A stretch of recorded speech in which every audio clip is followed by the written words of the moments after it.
కేంద్ర ప్రభుత్వం అనుసరిస్తున్నటువంటి ముఖ్యంగా మావోయిస్టుల్ని 2026 మార్చి నాటికి పూర్తిగా ఎలిమినేట్ చేస్తామని చెప్పి ఒక నినాదం లాగా తీసుకుని అదే కార్యాచరణతో మావోయిస్టులు అంటేనే ఈ దేశ పౌరులు కాని విధంగా ఈ దేశానికి వాడు శత్రువులాగా భావిస్తూ శత్రువులకైనా యుద్ధధర్మం ఉంటుంది, పరస్పర దేశానికైనా పోరాటం చేసుకున్నప్పుడు యుద్ధధర్మము యుద్ధగర్వములు అటువంటివన్నీ ఉంటాయి. కానీ ఇక్కడ ఏకపక్షంగా మనుషుల్ని పెట్టను కాల్చేవాళ్ళని కూడా జాగ్రత్తగా ఆలోచన చేస్తాడు. మనుషుల్ని ఒక నరరూప రాక్షసులాగా మనుషుల్ని కాల్చడం అనేది అత్యంత దుర్మార్గపూరితమైనటువంటి అంశం. ఎవరు మమ్మల్ని అడిగేవాళ్ళు లేరని, ప్రజాభిప్రాయం మాకు అనుకూలంగా ఉందని, రాష్ట్రాల్లో కేంద్రాల్లో అధికారంలోకి రాగలుగుతున్నామని, మేము చేసే విధానాన్ని కరెక్ట్ అనేటువంటి ఒక ఆలోచనతో బీజేపీ నాయకత్వంలోని కేంద్ర ప్రభుత్వం, ప్రత్యేకించి నరేంద్ర మోడీ గారు, అమిత్ షా గారు, వారు ఆ విధంగా ఏకపక్షంగా మనుషుల్ని పట్టుకుని కాల్చేస్తున్నటువంటిది అత్యంత మానవ చరిత్రలోనే అత్యంత దారుణం. బ్రిటిష్ కాలంలో కూడా ఆనాడు దేశ స్వాతంత్రం కోసం పోరాడిన వాడు ఉన్నారు. ఏదన్నా ఒక జలియన్వాలా బాగ్ లాగా అట్లా మ్యాసివ్ ఇన్సిడెంట్ జరిగింది, కానీ వ్యక్తులుగా చంపాలంటే అనేక అవకాశాలు ఇచ్చేవాడు, న్యాయస్థానాలకు అవకాశాలు ఇచ్చేవాడు. భగత్ సింగ్ లాంటి వారు కూడా న్యాయస్థానాలకు అవకాశాలు ఇచ్చారు. అదేవిధంగా కమ్యూనిస్టులు అనేక సందర్భాల్లో వారిపైన కుట్ర కేసులు, కాన్పూర్ కుట్ర కేసు, మేరట్ కుట్ర కేసులు లాంటి పెట్టారు. తప్పితే ఇలా ఎటువంటి పద్ధతుల్లో ఎటువంటి విచారణ లేకుండా, ఎటువంటి న్యాయం ధర్మం అనేది పట్టించుకోకుండా వాళ్ళ రామరాజ్యం పేరు చెప్తారు.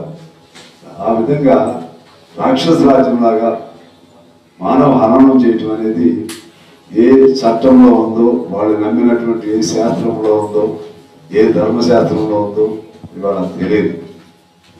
ఏమి ఎందుకు అంత కక్ష వాళ్ళ పైన అనేది వాళ్ళ ప్రజల్లో వస్తుంది. ఎవరు మాట్లాడతారు ఇవాళ కమ్యూనిస్టులు ఉండాలి, ప్రత్యేకించి నక్సలైట్లు ఉండాలని జనం కోరుకుంటున్నారు. ఇక్కడ కమ్యూనిస్టులకి నక్సలైట్లకి భావజాలంలో భేదాభిప్రాయాలు ఉండొచ్చు, కానీ అందరూ పోరాటం చేసేది పేద వర్గాల కోసం, న్యాయం కోసం పోరాటాలు చేస్తున్నారు. అంటే ఒక దశలో ఇగ్మా తన కుమార్తె కూడా సరెండర్ చేయించారు. ఆయన కూడా ఉందాం అనుకున్నారు. చాలా వార్తలు కూడా బయటకు వచ్చినాయి, అందులో వాస్తవం కూడా ఉంది. ఎక్కడ సేఫ్ ప్లేస్ లోకి వెళ్ళి అవ్వాలని అనుకుంటుంటే సరెండర్ అవ్వడం అనేది గవర్నమెంట్కి ఇష్టం లేదు. కాల్చి చంపి సెన్సేషన్ క్రియేట్ చేయటంలోనే వాళ్ళకి ఆనందం ఉంది, అదే రాక్షస ఆనందం. ఆమె మన పాకిస్తాన్తో పుల్వామా ఘటనలో మాత్రం రాజీ పడతారు, 2-3 రోజులకి విరమణ చేస్తారు, వాళ్ళతో సంభాషణ జరుపుతారు. కానీ ఇక్కడ ఎవరు అడిగేవాళ్ళే అని పద్ధతిలో ఉంది. ఈ దశలో మనందరం ఇక్కడ జమ అయినందుకు వివిధ వామపక్ష పార్టీలకు సంబంధించిన వాళ్ళు నేను మాట్లాడేటప్పుడు ఎవరు వాళ్ళు పరిచయం చేసుకోవచ్చు, సమయం ఇంకా మన ఎక్కువ అవ్వకుండా. అదేవిధంగా పౌర హక్కుల సంఘాలకు సంబంధించినటువంటి వాళ్ళు, అదేవిధంగా ప్రోగ్రెసివ్ థాట్స్ కలిగినటువంటి అభినయ వాదులు, రిటైర్డ్ న్యాయమూర్తులు, ప్రొఫెసర్స్ అందరూ పాల్గొంటున్నందుకు చాలా సంతోషంగా ఉంది. ఇంకా సమాజం ఇంకా కదలాలి, ఇంకా మరింతగా స్పందించవలసిన అవసరం వచ్చింది. ఆ స్పందనలో భాగంగా మనం వేసే ఒక అడుగు, అది ఒక అనేక అడుగులకి దానికి ప్రస్తావన కావాల్సినటువంటి అవసరం ఉందని నేను మనవి చేస్తున్నాను. ముఖ్యంగా న్యాయ వ్యవస్థ, మన చంద్రకుమార్ గారు ఇక్కడ ఉన్నారు. ఆయనకేం అవసరం లేదు, కానీ ప్రతి సందర్భంలో ఇటువంటి మానవ హక్కుల హననం జరిగిన సందర్భంలో కానీ లేదా ఇతర అంశాల గురించి స్పందిస్తారు. ఇవాళ న్యాయ వ్యవస్థ మౌనం దాల్చడం, మోగపోవటం అనేది ఈ దేశ సమాజానికి మంచిది కాదు. సామాన్యంగా కొన్ని సందర్భాల్లో సుమోటోగా స్వీకరిస్తుంది, కొంచెం క్రియాశీలకంగా న్యాయ వ్యవస్థ ఉంటుంది కొన్ని సందర్భాల్లో. కానీ ఇప్పుడు ఉండవలసిన సమయం ఇది. న్యాయ వ్యవస్థ మోగపోవాలి అనేది మనం కోరుకోవాలి. వాళ్ళు తప్పితే ఇప్పుడు ఎవరు దీన్ని కాపాడేవాళ్ళు లేరు. అదేవిధంగా ఒక మనిషిని చంపిన తర్వాత వాళ్ళకి పోస్ట్ మార్టం చేసేటప్పుడు ఒక కనీసం ఆ బంధువులను అక్కడ ఎలో చేయాలి. బంధువులు ఎలో చేయరు. మనం డిమాండ్ ఇది అయినాక కొన్ని డిమాండ్స్ రాస్తే మంచిది. పోస్ట్ మార్టం సందర్భంలో ఒక న్యాయమూర్తి సమక్షంలో అక్కడ పోస్ట్ మార్టం జరపాలి. అది న్యాయం, అది ప్రజాస్వామిక ప్రక్రియ. అది ఇటువంటి కొన్ని మనం డిమాండ్స్ పెట్టి ఇంకా మీరు మాట్లాడేటప్పుడు కొన్ని డిమాండ్స్ పెడదాం. ఒకటి, అంతా పోస్ట్ మార్టం సంబంధించినటువంటి బంధువులు ఉండాలి. 2, దాన్ని కెమెరాస్తో వీడియోలో ఉండాలి. 3, న్యాయమూర్తి ఉండాలి. అదేవిధంగా ఇప్పుడు వరకు జరిగిన అన్నింటినీ కూడా న్యాయ విచారణ జరపాలి.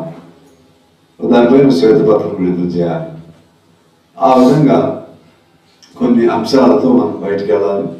మనం అందరం అనుకుంటే ఒక కార్యాచరణ కూడా అందరం అనుకుంటే చేపట్టడం మంచిది. దీని పట్ల ఇది పార్టీలు వేరు, మానవత్వం మాత్రం ఒకటే, సిద్ధాంతాలు వేరు, మనుషులందరం ఒకటే. ఆ మనుషుల్లో కూడా ప్రగతిశీల వైపు నడిచే వాళ్ళందరూ ఒకటి, దానికి ఆపోజిట్గా నడిచేవాళ్ళు కొంతమంది ఉంటారు. అది అతి తక్కువ. పాలకులు మాత్రం దానికి ఆపోజిట్గా నడుస్తారు. చట్టాలు ఉన్నాయి, న్యాయ వ్యవస్థ ఉంది. మామూలు తప్పు చేయలేదు మేమేమను. సిపిఐ వాళ్ళు కూడా చచ్చిపోయారు, సిపిఎం వాళ్ళు కూడా చచ్చిపోయారు. వాస్తవం అది. చచ్చిపోయినప్పుడు మేము ఆనాడే గిరిప్రసాద్ గారు, సుధాకర్ రెడ్డి గారు, అంతకుముందు బద్దన్ గారు, వాళ్ళందరూ కూడా కమిటీలు వేశారు. ఇవాళ రక్షించుకున్నారు. సుందరయ్య గారు వాళ్ళ పార్టీల తరఫున వాళ్ళు రక్షించడానికి కమిటీలు వేశారు. చచ్చిపోయారు. కానీ చచ్చిపోవడం అంటే పంటికి పన్ను కంటికి కన్ను కాదు. వీడు చేయాల్సిందా? ఇది రాజీవ్ గాంధీ వాళ్ళ తండ్రిని చంపిన వాళ్ళ దగ్గరికి వెళ్ళి జైలుకి వెళ్ళి వాళ్ళు పరామర్శ చేసి, అది మానవత్వం. ప్రియాంక గాంధీ వాళ్ళిద్దరు కూడా వెళ్ళారు. ఇక్కడ ఏమి అన్యాయం ఇది? ఈ రాక్షసత్వం ఏంటి? అభినందనలు తెలియజేస్తారంట. అభినందనలు చంపిన వాళ్ళకి. ఒక ఆయన చెప్తాడు, అది ఈ ఎన్కౌంటర్లు కొనసాగుతాయి. ఎన్కౌంటర్లకి, కాల్పులు, పరస్పర కాల్పులకి, ఏకపక్ష కాల్పులకి తెలియదు వాళ్ళకి. ఎన్కౌంటర్లు కొనసాగుతాయి. అదేంటి నాకు అర్థం కాలేదు. ఎన్కౌంటర్ కొనసాగడం అంటే ఏంటి? ఎన్కౌంటర్ కొనసాగడం అంటే వాళ్ళు పోరాటం చేస్తే ఎదురు కాల్పులు జరిగితే జరుగుతాయి. ఈ జరిగితే రాజే వరకు చేస్తా ఉంటాడు అంటే సంపదాన్ని ఆయన ఉద్దేశం. ఆయన తెలవదు ఎన్కౌంటర్ అంటే ఏంటో తెలవని వాళ్ళు కేంద్ర మంత్రులుగా ఉన్నారు. ఇటువంటి దుస్థితి భారతదేశంలో ఉంది. దీన్ని ఎక్కడ కంట్రోల్ చేయరు. రాజకీయంగా నువ్వు గెలుపు, దాని లెక్కలు వేరే ఉన్నాయి. ఎట్లా గెలుస్తున్నావు, ఏ పద్ధతులు గెలుస్తున్నావు, ఏం వేరు ఉంటుంది. అర్జునుడికి మనం వెళ్ళలేము. ఇప్పుడు ప్రధాన అంశం ఇలా పెట్టలు కాల్చినట్టుగా మనుషుల్ని కాల్చి పారేస్తుంటే మానవత్వం ఉన్న వాళ్ళందరూ కూడా మానవత్వం ఉండి అందులో వామపక్ష భావాలు కలిగిన వాళ్ళంగా, ప్రగతిశీల భావాలు కలిగిన వాళ్ళంగా మనందరూ కూడా ఒక గొంతు దాన్ని వినిపించకపోతే సమాజం మోగపోతుంది. సమాజం మోగపోతే ఈ యావత్ జాతులు, అన్ని జాతులు కూడా మోగపోతాయి. దేశమే మోగపోతుంది. అంతిమంగా రాక్షసత్వం అది సుప్రీం నీటిలోకి వచ్చేసి తాండవం చేస్తుంది. అందువల్ల ఇవాళ వచ్చిన మీ అందరు కూడా సార్ నాకు చెప్పారు మనం పిలిస్తే బాగుంటుందని. నేను కూడా అనుకున్నాను. అలా మన హరిగోపాల్ గారు చెప్పిన వెంటనే తక్షణం పిలుద్దామని చెప్పి ఇవాళ పిలవడం జరిగింది.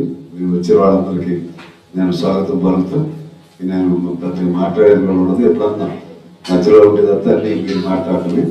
మీ అందరికీ నేను ఆహ్వానం కలుగుతూ, తర్వాత ఇది అయినా ఒక 5-10 నిమిషాలు మనం plan of action, future plan కూడా కొంచెం తయారు చేసుకుందామని తెలియజేస్తూ అందరికీ నమస్కారం. ఇప్పుడు మన